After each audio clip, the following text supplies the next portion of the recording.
Hello and welcome to a new episode of Latina Life with Jenna Molina. The Super Latina joining us today is not only a game changer, but a queen of reinvention. She was one of the first Latina sports anchors at Telemundo when she decided to take a chance and change her path, a path she created that led her into the fashion industry and to the launch of her successful shoe line, Flor De Maria. Welcome to the show, Flor De Maria Rivera.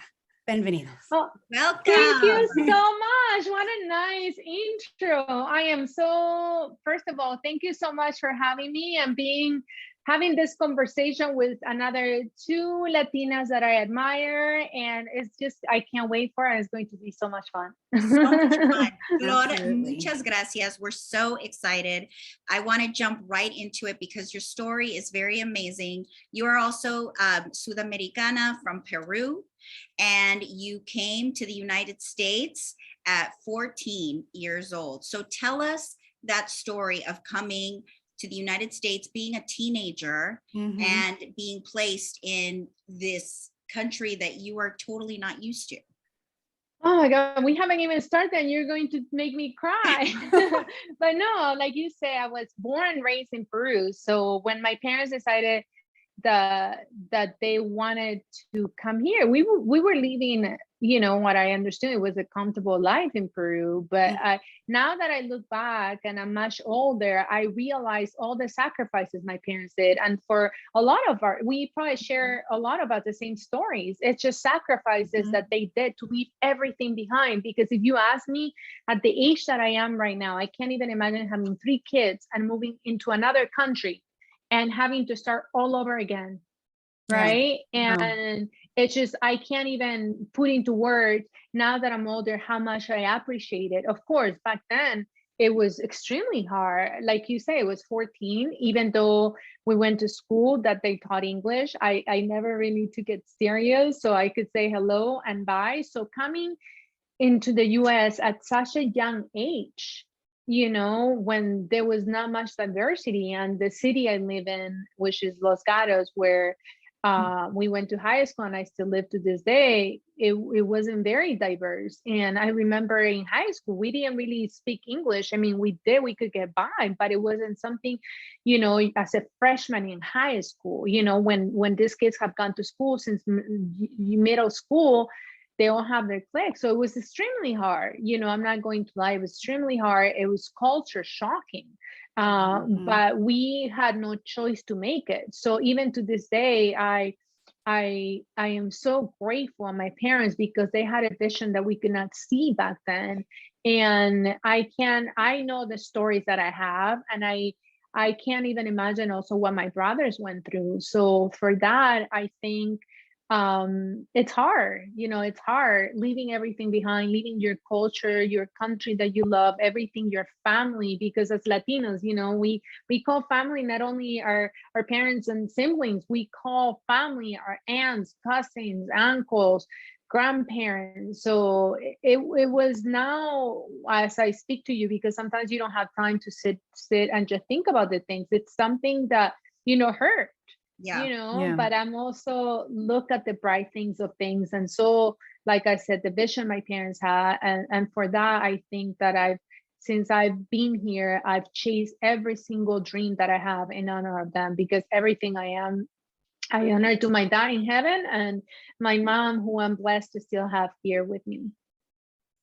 And then, so you go into high school, you're going into college, but like you said, you had big dreams, and your first big dream was going into television. Yes. So one of the things, high school, after we learn English, we became fluent, and that's also a thing, sometimes you don't realize. I questioned my parents when I was in high school, because we went to high school where, like, I think there were only 4 other Latinos. Everybody else was Caucasian. But I think if it would have not been for that, I would have never really learned English as good as I did. I think my English was better in high school, honestly, than it is right now, because all we spoke was English, and that prepared me to go to college.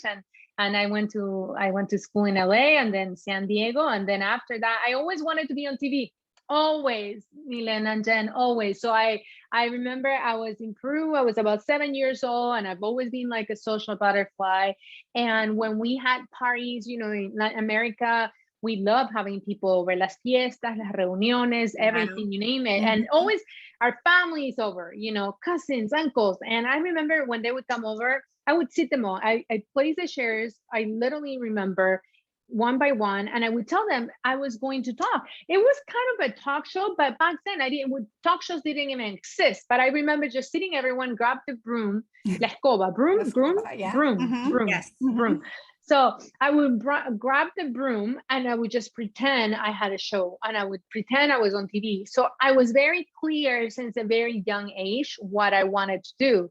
So when I went to school, studied communications, but still my culture was so important. I didn't want to lose my Spanish, because at that point I was fluent in English and I was speaking English all day, except with my parents. So for me, it was important to study Spanish, but to study it like I would have in Peru. So I had a double major in Spanish, right? Because I wanted to learn the right way, everything, because I came at 14 and I kept on wanting to improve it. And I knew I wanted to do TV. And after college, I did an internship at Telemundo. And then that's the first door that opened, because the internship, can I tell you what happened? Yeah, it's like a crazy story. So I was doing an internship thinking I'm out of college and I just needed this internship to graduate, I remember. And I ended up in at Telemundo. And at the time, you know, as an intern, you pretty much do everything. But I remember the news anchor couldn't go cover a soccer game. So the news director told me, you know, that I needed to go and with the photographer to get some sound bites. So I am imagine this was all my dreams. So I couldn't even imagine back then when I was 20, 22, I think I was. And I'm sitting in the live track. Remember those big live tracks back in the day? And I remember I had the photographer goes, here's the mic, we're going to go interview people. And the second that I saw the mic in my hands, I thought to myself, is this real? Like, I have a mic. This has been all of my dreams. So I was not just going to get the sound bites from the crowd. I was going to get the best interview they could have. So I didn't have a credential. It was a soccer game. I think it was a Mexican team against a US team. And it was the best Mexican soccer player, one of the best Mexican soccer players playing goalie. And I remember I saw him because I grew up with two brothers and my dad who were like crazy soccer fans. So just being always around that, you hear it. And I love soccer. So I see him there and I'm like, oh, this is my opportunity. This is my opportunity to get this interview. So I don't know how I worked my way through it, but I worked my way through it past security. I made up a story that I worked with them. I forgot long story short, I got the interview with the best Mexican soccer players. So I show up to the newsroom and my news director wasn't there because it was for the 11 o'clock. And the next day he calls me in. And to this day, I wish I could give him a hug and thank him. And he said to me, you know, in such words like, did you ever think about doing sports and blah, blah, blah, blah. And I said, no, I want to do entertainment and, you know, fashion or something like that. Long story short, that day they offered me a job as a producer. So I have so much love for producers because I started my career as a producer. And then I wanted to be on air. So, but even when I was on air, even when I was reporting, and even when I was an anchor, the anchor had me as a producer. But when I was anchor, I had nobody. But it was the best thing because I learned everything. I learned how to edit.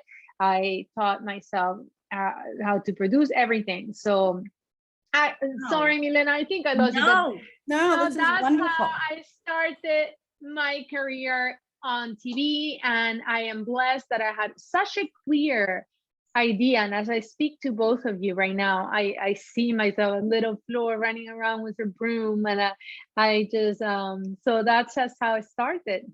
And look at you now. Now you were, you know, one of the first Latina sports anchors for Telemundo. You've really, you know, made an impact.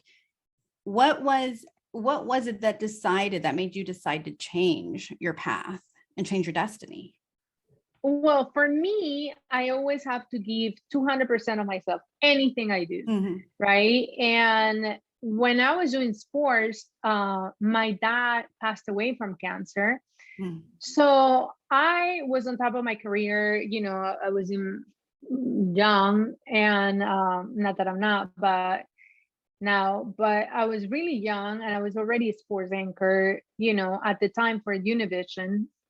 And I just felt that with the camera, I've always been so transparent because I always like to share my story, the good and the bad. And I couldn't sit here like I would sit like I'm envisioning right now with the cameras and the lighting, and I could not lie to everybody else, even though I kept it professional, because the day that I got the call that my dad was, you know, not doing well and I had to come back home, it was at 10:47. I remember I got a call from my brother, and I had to anchor at 11 o'clock. I still did it because I was a professional, and I drove home after midnight, and my dad passed away the next day. But for me, it's I couldn't sit there anymore because I couldn't have anything to give. So for me, that's when I quit TV, and people told me I was crazy. And I walked away when I was probably at my peak, you'd think. But I did it because I always followed my heart, and I had to heal myself because my dad was my everything, and he was gone. And I think also my dad used to, you know, when you're starting on TV, I live with my parents and you don't make a lot of money. And my dad would always wait outside after the midnight show smoking. So I always had that vision of my dad. So I don't think I could have continued doing it without seeing him wait up for me after midnight, telling me how amazing it was, or anything like that. So I quit. And now that I look back, he helped manifest your dreams. I mean, I heard you say one of the things he's always told you is to take chances. Yes. And so for me now, you know, as I look back, it's like I never regret anything in my life, because I think that everything we go in through life is gonna get us to the point where we are right now. And I think what has kind of defined my career, shaped the person that I am, hasn't been so much the triumph, you know, the ups, but it's been more of the times that I've been down that has defined me into the woman that I am today. That is important to remember, I think, for all of us, right? Especially when we started our journey, even our journey, Milena, right? Together, whether we've had some moments, and I'm like, no, just keep going, because we believe in this. It won't, you know, we can't let it go. It's like in our hearts. And when someone calls to you, like fashion, and I think that's so important for everyone to know, right? Like you got to do everything from your heart. You know, maybe, you know, I have people around me that sometimes tell me I got to think more with my brain and not so much with my heart. But I always say, when I lead with my heart, it's never wrong. And every decision that I'm learning to be more making business decisions from here, you know, but I'm learning to be a businesswoman now, because my whole career has been, you know, TV or publicist or things like that. But I think I also do that because that's how my parents raised me to be. And I think morals and values you learn from a young age, and that's what's going to shape you. And I am so thankful for my parents who instilled all those morals and values, because if it wasn't for that, I would have gotten so lost. And God knows where I would be now, you know? So true. But I also want to know, like, okay, so after the loss of your dad, you knew that you had to heal, because I lost my mom. So I know what I went through when I lost my I'm sorry. mom. Yeah. And, you know, it's just a pain that unless you've been through it, you know, but you need time to heal, right? So then you heal your heart. How is it, like, what Was it your fashion right away? Because there's so much to your story. I mean, you go into PR. So what was next? Once you Oh my God, are you ready for another story? Yes, I'm Because sometimes we're ready. Sometimes, no, sometimes I sit here, like, you know, as an entrepreneur, and probably people out there can relate. You don't have time, Milena, to just sit there and think what you've accomplished, especially because I've always been the type of person to like be very grounded. So it's not like I would sit there and be, okay, Kylie wore my shoes or this or that, right? So for me, I go every day, it's a hassle, and every day it's a work. But when I have this kind of conversation, it's good because I remember and I'm like, oh my gosh, like I admire that woman that you wear, right? Because so it had been, I quit sports, let's say December 2006. And then I was getting my hair done. This is like, but I always say it's like God. I know it was God and my dad and influence and everything. So I was getting my hair done. And I hear, imagine they're getting my hair done. And back then I hear a guy, and I imagine he listened to this conversation, he'll know. But he was telling him, I have this interview with this team tomorrow to apply for a PR job.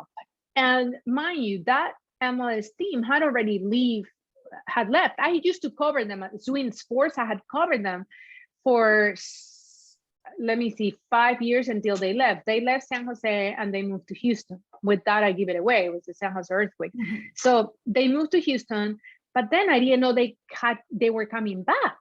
So when they were coming back, they needed a publicist. So I hear him and I'm thinking that he's like, I have this interview tomorrow. They have this spot open for a publicist. And I never done publicist, but I knew, I was like, wait, I would be the perfect person because I know the team and the story like the back of my hands, right? Publicists and producers work hand in hand. You both know, right?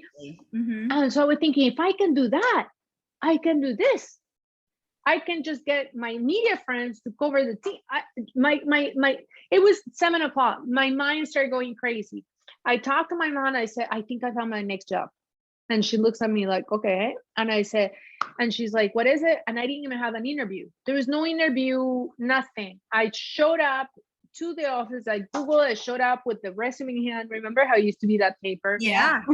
And I show up, I ask for the VP, and they're like looking at me, and the girl is my friend now. And she said she was thinking like, what is she thinking? Right. I just show up and I'm like, I'm looking for the VP. Blah, blah. So he wouldn't come out until he told me. He got tired of, I was waiting on the lobby. So if he wasn't, he had to come out somehow. So I was thinking I was like in sports. And when I was doing my sports interview, I was aggressive. You could see me running on the field. I live for exclusive. So I was very like aggressive in the sense of getting the exclusive and getting the interviews, and nobody was going to get it if it wasn't me. So my idea took me to this place, and I was just sitting and I was thinking like, he's got to leave. I don't care if I have to wait until 5:00. I'm going to sit here. He's going to come out and he's going to hire me. That was my mentality. Mm-hmm. So he got tired of it, said to him, okay, let me talk to her. And then he talked to me, and so it was the VP, the vice president of the team, and it was the business, something I can't remember right now. And I talked to them, and they offered me the job on the spot. And that's how I started my career as a publicist. So everything I look in my life, it's got like kind of a beginning and an end. So with TV, it was the most amazing opportunity that I will always be grateful for my news director that saw something, believed in me. Yeah. And then it was my dad's, passing that led me to quit. And it was so everything in my life. And then how I led into fashion was because I got into an accident and I couldn't travel with the team anymore. And for me, I have to admit, I was a workaholic. I think I work on it, but I think I still am. In a good way. I just love what I do. So I love working and I submerge myself in it. So when you are a publicist and I couldn't travel with the team anymore and I couldn't do my job and I had to, my disc on my lower back and everything, I couldn't sit for long. I had to stand up. I had to do, it changed my life. And then I remember I got a cortisone injection and I got depressed.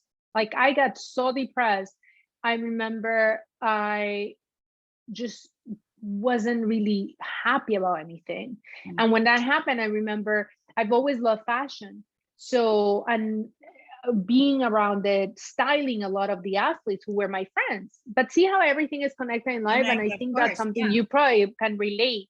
And I think people that can listen to us maybe are able to relate, because once you look back at your life, everything is connected, right? So for me, the fact that these athletes would tell me, like, Flor, like, wait, like, we hire personal shoppers to do what you're doing and you do it even better. You need to do something in fashion. And always growing up like in a household where my dad was so impeccable with his dressing. Like, he would iron, he would put starch in his shirts. Like, to him, that's how he presented himself, and my mom too. So since I was little, I was so used to seeing my parents like, wow. Yeah. So I grew up with that. And for me, fashion was always so important. As an intern, everybody could tell you, I would show up in my BB suits. Remember BB? Oh, yeah. When it was back in the day. My BB suits, and I was an intern. And the news anchor, which is like funny because the news anchor now for Telemundo here in the Bay Area is the same anchor that I started with back then.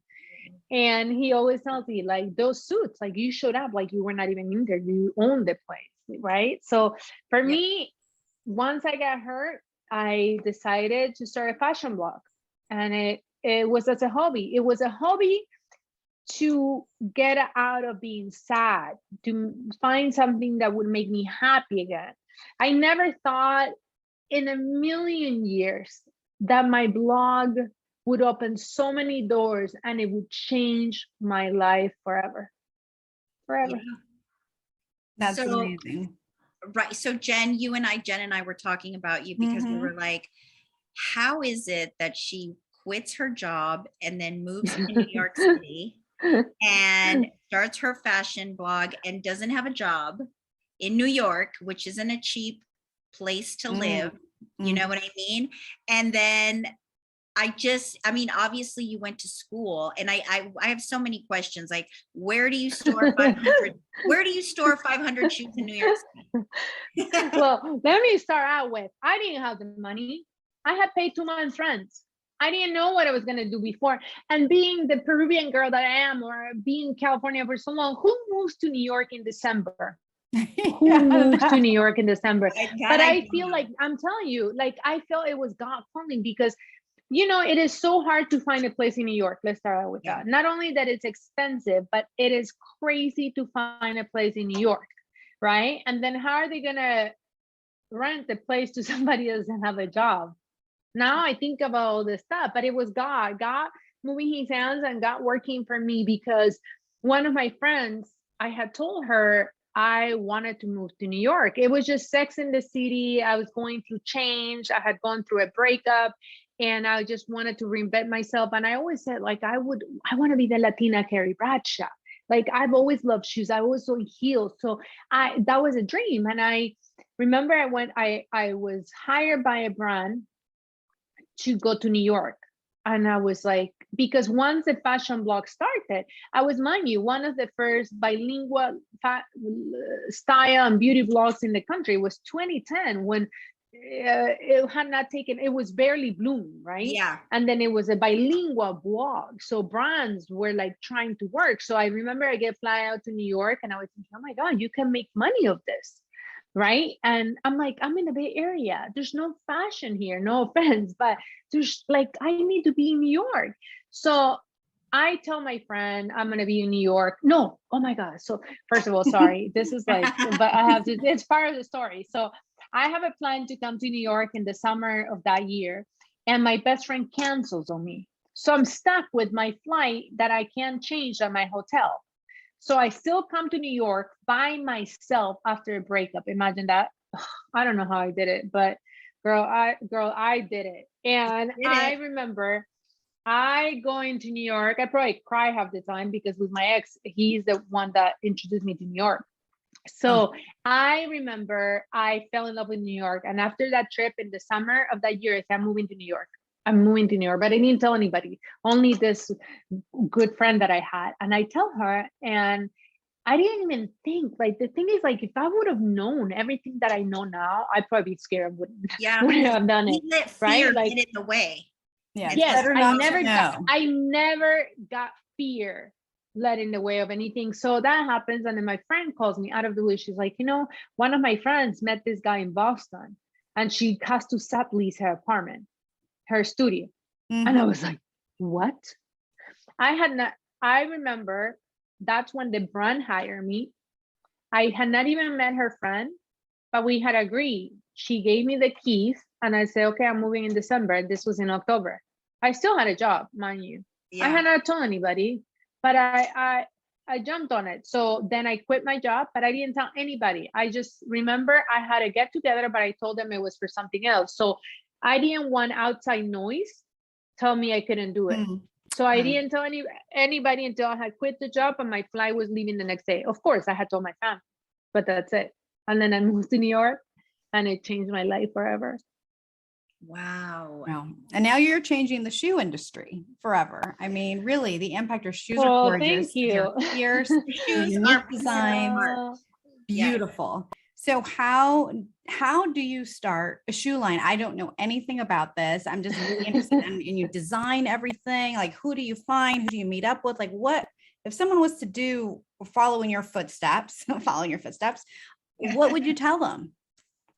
So Google is your best friend, hands down. Google will be for anything you want. Is your best friend. So for me, so that's how I started my career in fashion in 2010. Moved to New York, and in 2017, after doing, I was a blogger and I was a brand ambassador, and I had like working with so many brands, and then doing TV as an expert and working with multiple magazines. I felt something was missing. Again, that's when I felt my heart. When something feels uncomfortable, it doesn't.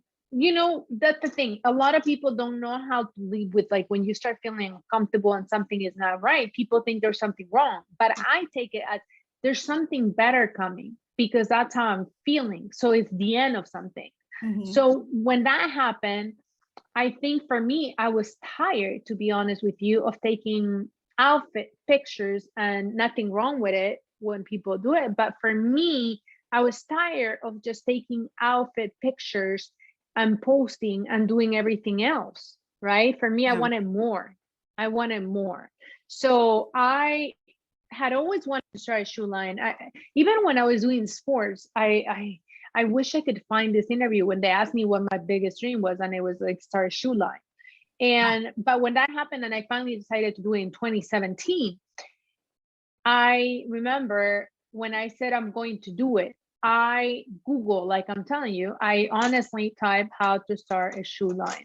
I was so clueless because even though I had collected, like you say, over 500 pairs from every price range, $10, $50, $70, $100, $3,000, $4,000, I was obsessed with shoes. But it got to a point that I couldn't honestly find what I was looking for, what I dreamt of, that it was comfortable, but it was sexy, but it wasn't so cost thousands of dollars, because I could tell you, I have spent a lot of money in shoes. And I went back to school because one thing I know for sure is that you got to prepare yourself. Anything you do, I mean, even though I was a shoe expert in the sense, TV yes, of course, and magazines, everybody would quote me or ask me to do something because I truly love it. But you have to prepare yourself. So I went back to school. I went to Stanford. Stanford is in my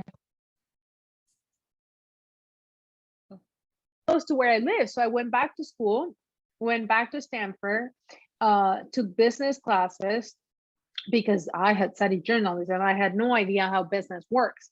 And still to this day, I'm figuring it out as I go. And then I after the business, I knew that I wanted to learn how to make shoes like you see here from scratch. I didn't want to put my name on something. I didn't want somebody to design them. I wanted to do it all. And in order to do that, I had to learn every single thing. And I moved to Italy and I studied at the top shoe design in the world. And after that, it took me July 2017, and I launched a line in October 2019. So it was two and something years from beginning to end. And that day, can I tell you, I never stopped. Like, I've never worked so hard in my life because I had to learn everything, not only what I had done in school, but I traveled the world trying to find everything that I wanted to be the best of the best for my shoe line, because I was not going to put my name on something that didn't represent me. So it's been, people look back and think, oh, like some people would say, I hear you're lucky, you're this, you're that. But no, it's been over 23 years working. And even before that, when we moved to Peru, to follow my dreams. And when people are out, I'm working. When people are having dinners or brunch, I'm working. I have not had a vacation in 5 years, and I don't look at it as like, oh, poor hair. Because I've had the best life before that. I've traveled the world and I've enjoyed it. But this is what I knew I had to do in order for me, what I call success, was going to look like. And it's been full of sacrifices, and I would do it all over again in a heartbeat. But that's just how.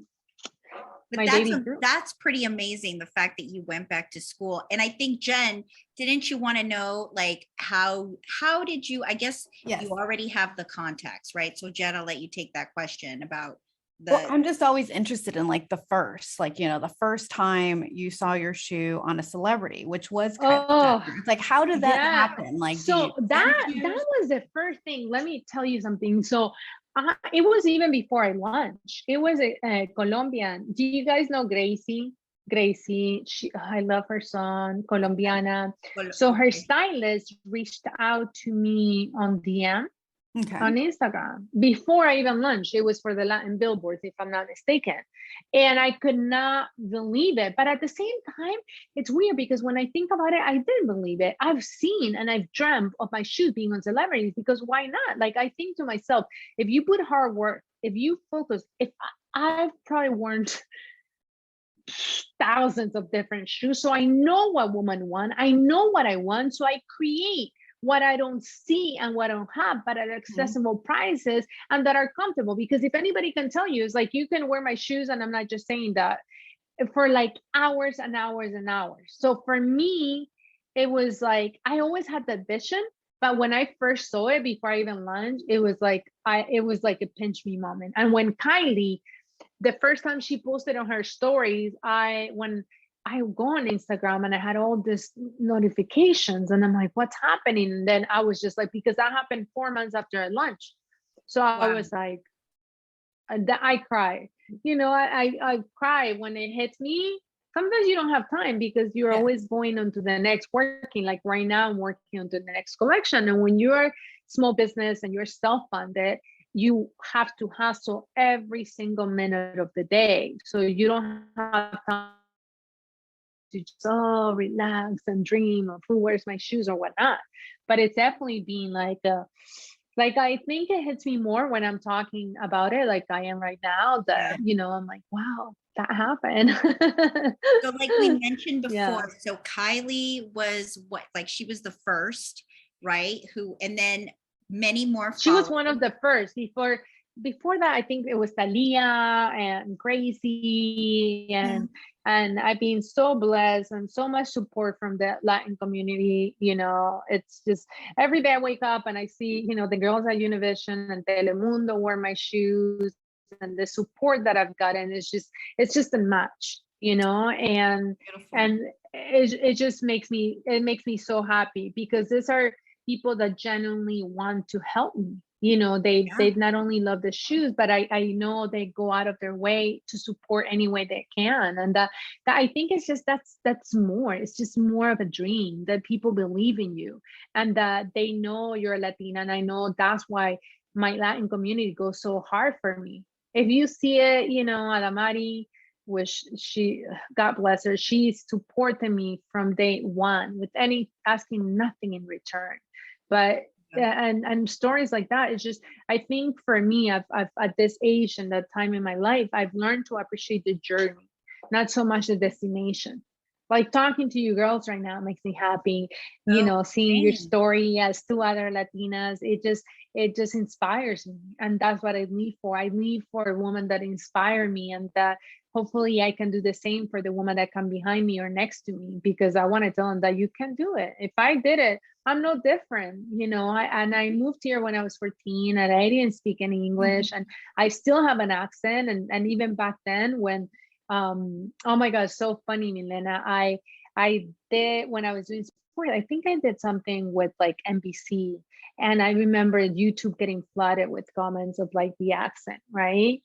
But not knowing that that's what I'm proud of. I love my accent, and I won't try to get rid of it. I'm not gonna go to classes to get rid of it. I am proud of who I am. This reflects the woman that I am from Peru. I love my country. This is where I grew up, and that's what makes me proud. So for me, it is also, so special when all the Latin celebrities wear my shoes as well. But it's more than Latin. Yeah, right, Jen? Like, it's more than just your shoes are for every woman. And that's what's gone mainstream. Yes, and that's what it is. You want to see, I am mainstream. Like, I don't design shoes just for, Latinas. I design shoes for everyone, regardless of the religion, the ethnicity, the gender, the color, because that's what I love. And that's why I love seeing so many women in my shoes.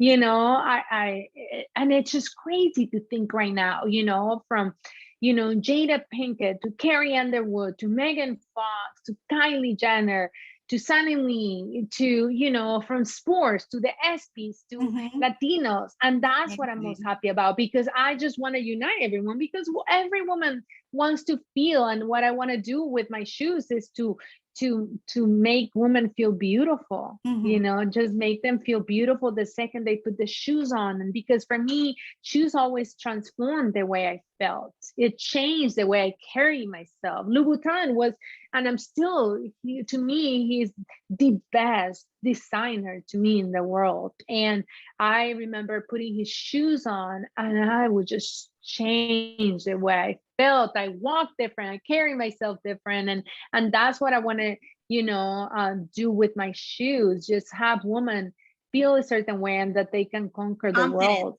in my shoes. Yes. So I guarantee you, anybody that wears your shoes feels that way. I feel like they just strut. They're strutting. Yes. Oh my God, that's my slogan. You strut like a queen. That's my slogan. Strut like a queen in my shoes, because I just want it. I just feel it. When I'm here with Sister Maria, I have my heels on. Even during the pandemic, I didn't believe in I'm putting my shoes on, even if I'm not going anywhere. I love looking pretty and looking at my feet. And now that, of course, they're mine, and of course, it just changes everything. That must be such an amazing thing. Like, you're walking down the street and you're like, oh my God, she's wearing my shoe. I can't imagine. Oh my God. So that happened actually, like, when I first started, I think it was like before the pandemic, and it had been like 3 months. So I'm walking down a mall and somebody starts screaming my name, and I'm like, and then I look, and I remember she had the Isabels, the ones I named after my grandma. Where are they? Oh, no space, they're down there, so I can't read them. But she had them on, and it was just because then those are pinch me moments. It's like, oh my gosh, she could buy any shoes in the world, and she chooses to buy my shoes. So that's just a beautiful feeling to have. And Flor, what's next for you? Are you going to clothing, accessories, expanding the empire? So, God willing, accessories. I see myself, I'm working into handbags. So hopefully next year, but I always say I like to do baby steps, because I feel like I'd rather do baby steps and be secure instead of running. There's this thing in Spanish. It doesn't sound the same in English.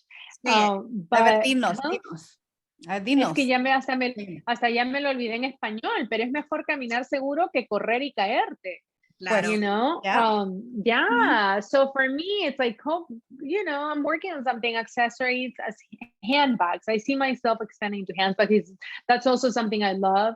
You don't see them, but they're like full of handbags up there too. And hopefully that happens, and just maybe expanding into boutiques. When I first started the business, it was more of a direct to consumer. And that's how I started the business, thinking that's how it was going to be.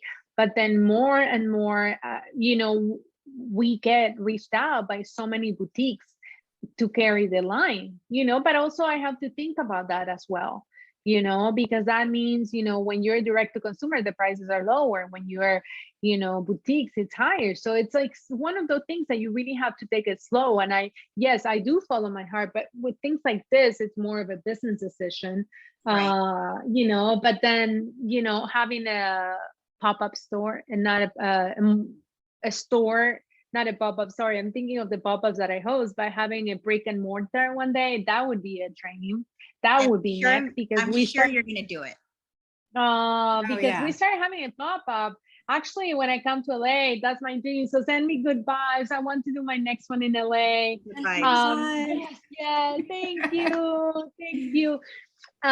So we hosted our first one in Miami. Mind you, we launched, and then the pandemic happened 4 months. So we couldn't do a lot of things, even though the business grew 90% during the pandemic. But we just started hosting pop-ups in Miami in April, it blew my mind, exceeded all our expectations. And we just had one here in San Francisco 3 weeks ago. So my plan is to have one in LA soon. But then continue having our pop-up shops, and then a brick and mortar down the line. So those 3 things, having accessories as far as handbag goes, and then continue having our pop-up shops, and eventually down the line, a brick and mortar.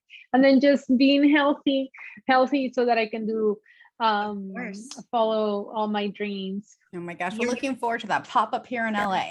Yeah, sure. we're gonna Jen and I are gonna be there. We'll be first in line. Yes, I can't wait to have wine, and we can just talk more. I think as Latinas, I love seeing this connection, and as women coming together and helping each other out and opening doors, because like I was telling Milena earlier, we are a force to be reckoned with. And once we all come together, regardless of the country we're from, or regardless of everything, we will be unstoppable. Yes, absolutely. That's how it's going to be, and it starts with us. I know I have a responsibility. I have the responsibility for those that come, like I said, behind me, or that are walking along me. And that's what we need to do. We have to support each other and open doors. Doors, because we were talking about giving back. I just want to make sure that the people that are listening right now, who are definitely, just taking everything that you said in, what tips can you give, like Jen asked earlier, besides going on Google, because I'm sure you also got a lot of no's before you got yeses, right? Because I feel like we all do, and especially being women and, being a Latina woman. So what is a tip that you give, like a woman out there that's wanting to transition to a different career, or trying to get that job that she dreams about, or even starting her own brand?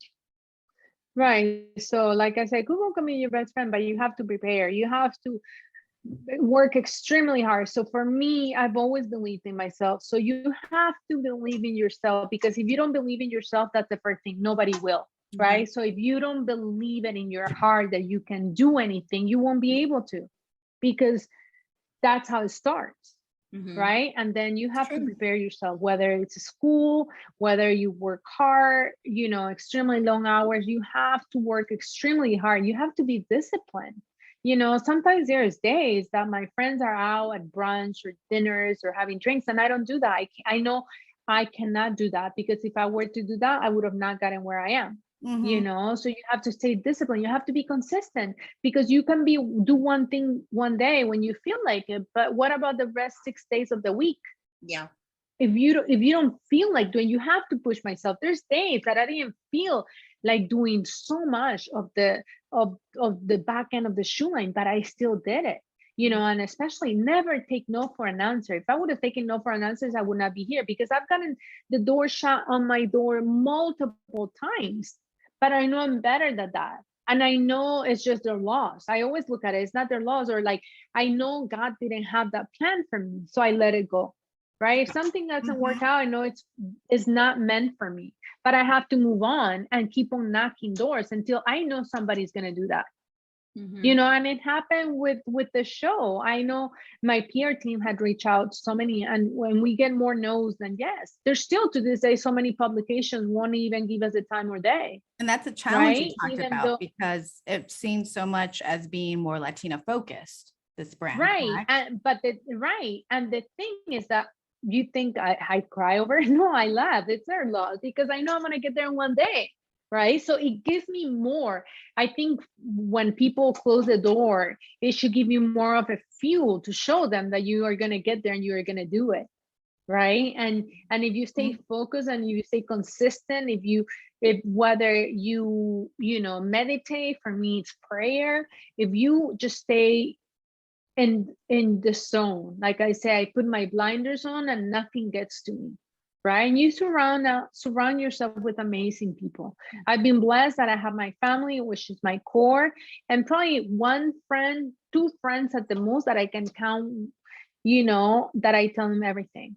Right. So that's what I think, and just never give up, you know. And I think for me, the stories that I've shared with you is that the moments that I've fallen down are the ones that have made me stronger. And the moments that I've hit bottom are the ones that I've learned the most. So I look at it, at all those things as gifts for me. Right. So don't think, and I think I want to say this because there's so many people I know with how things are right now, you know, lack of work and no job sometimes, but, you know, and it's hard. So we're all in different scenarios, right? Like if I was a mom, and maybe the story would be different. I wouldn't be sitting here, you know, doing all that I'm doing. But at the same time, I just want everyone that is listening to believe in themselves, because you can do whatever you set your heart and mind to. And at the end of the day, I think when you're a good people, God just rewards you in the best way that he possibly can. I believe that. Well, So- muchas gracias. Muchas It's gracias. beautiful story. Thank No, you. thank you so much for this interview. I feel like, oh my gosh, we could talk forever. So I hope We are. you No, all we didn't are get gonna talk. bored.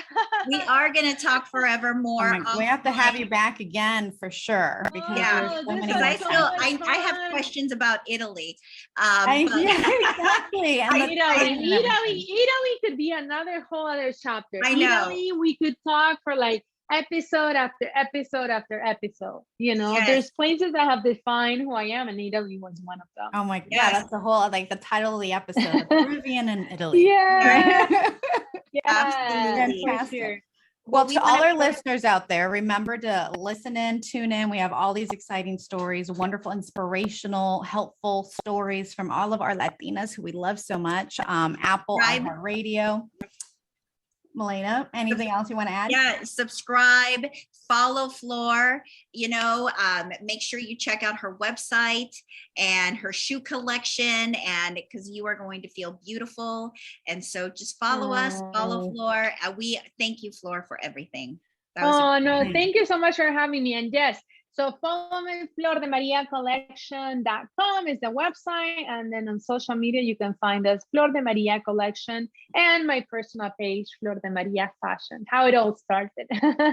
Thank you so Fantastic. much Besos for a todas mis having me. Latinas. Besos a las reinas. Mua, mua, mua. Yes. Until next time. Ciao.